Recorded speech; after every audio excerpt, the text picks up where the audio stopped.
داخلك بدل شريدي هذا ما خام صغر ليلي يا بدي وقتي فريجة اعتبار مكوان.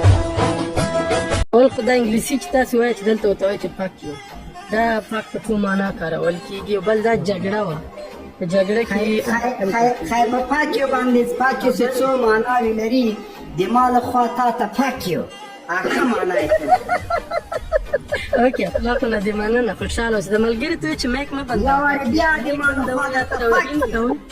که توهین کې بیا ښکته کېږم. خو ته وایې چې دا څو معناوې ورکوي هغه معنا یې دغه واخله. اوس په پاک یو کې معناوې راغلې، دغه پاک یو کې معنا راغله دغه.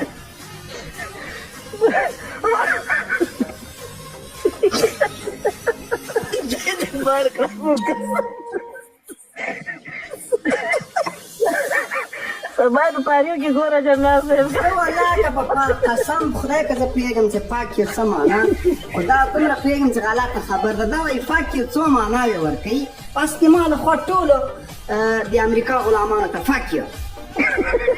خبره ختمه شوه. داخلك بدل شريدي هذا ما خام صغر ليلي